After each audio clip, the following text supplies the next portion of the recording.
today's video. Today we are going to share some tips about feminine hygiene. What you might not know is that everyone have a particular scent. Everyone have scent that is just their scent. However, if you do not take care of yourself properly, that scent could escalate where others start to smell it, and you really do not want that.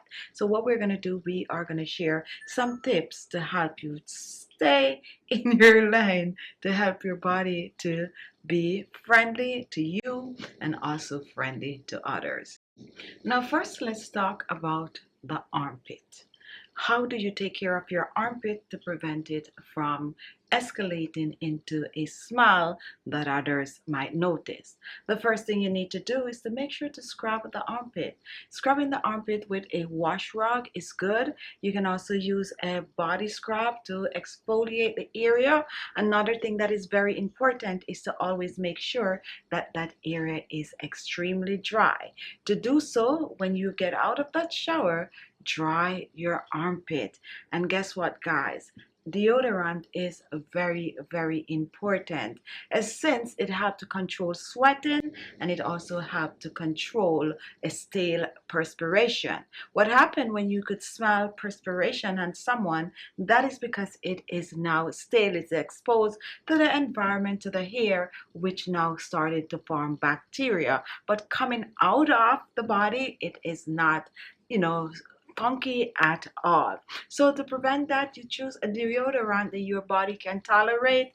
There are a wide variety on the market, and to each his own. If you have sensitive skin, go for one that is geared towards sensitive skin, and so on and so forth. But you definitely can find a good deodorant out there. And if you opt out of using deodorant or you want it all natural, you can also go for some cornstarch, which can help to dry the area and prevent it from, gathering that bacteria where you're now going to have that funky smell. So now that the armpit is out of the way, let's go down to the bust area. Now you have some people with very tiny ones, while you have some people with really large ones. Now if you find yourself with the very tiny one, you still need to clean that area. So it's best to get a washcloth with some shower gel or a bar soap, and you're going to just rub that on the bar soap and just wash under the area. And if you have them enlarged, you definitely need to lift them up and clean under the area. Just clean right underneath them, because they do sweat a lot also, and guess what, with that sweating it could cause funkiness, and that's what you do not want. So definitely clean under, whether you have big ones or small ones, but more so for people with huge ones that are hanging and really touching like the belly. You need to lift and cleanse. And also what you need to do is to make sure that that area is extremely dry. So take your towel, go right under and dry those areas. That is going to help your body to stay fresh, smell good, and it will not extend to passerby.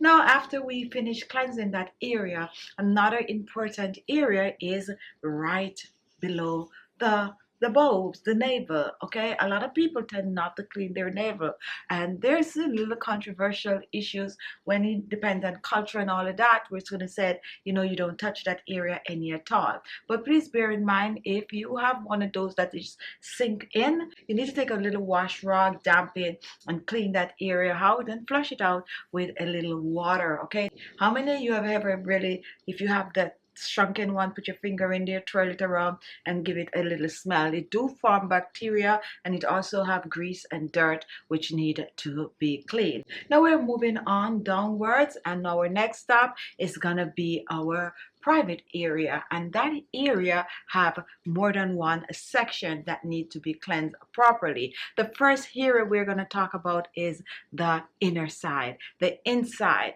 Do nothing to the inside. The inside actually cleanse itself. Years ago, people were big and douche, and some people were like, no, we shouldn't. However, to each his own. If you feel like you want to use a mild cleanser, like the old remedy used to be like vinegar and rose water, water, then it's up to you, but you need not to do anything to that area.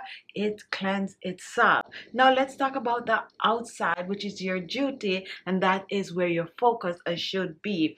A mild soap is good for down there. You have a wide variety of feminine washes. Some people might think that feminine wash is only for when you're starting to have some form of a funk down there, but no, the feminine wash is designed to balance the pH, and also when that pH is balanced, it causes a uniform fragrance going down there. So go opt in for fragrant or fragrant free, but definitely wash down there with a mild soap or some form of a mild shower gel, or when you are in doubt, go for the feminine wash. So you wash the area, you flush it out, and you also pat dry the areas. Now when it comes on to the outside, to each his own. Some people like to shave, some people don't like to shave.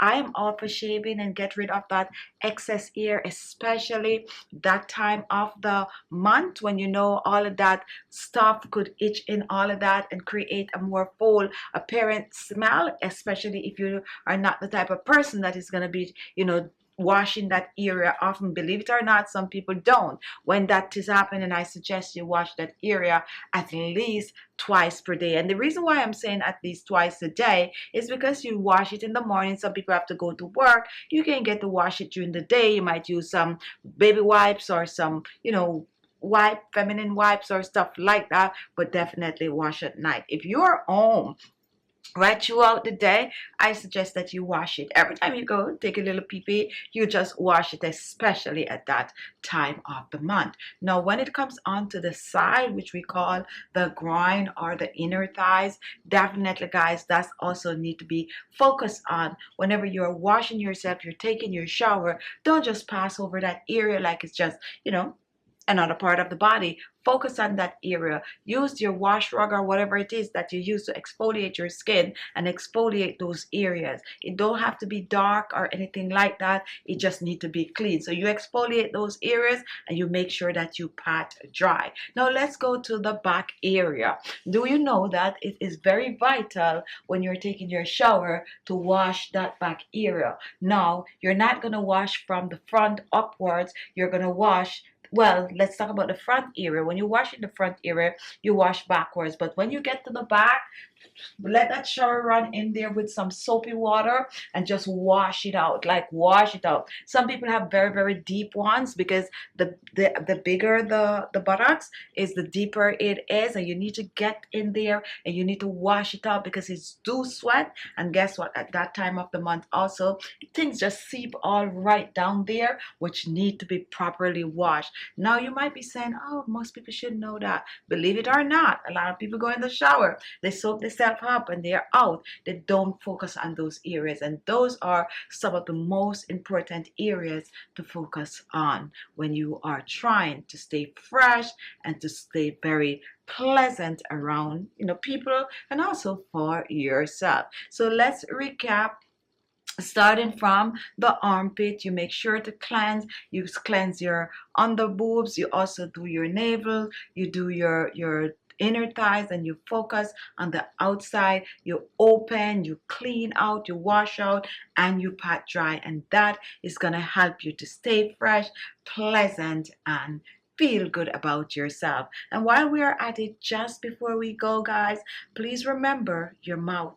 Definitely brush that teeth at least twice per day and gargle your throat, okay? Especially for people who breath tend to be a little on the higher side.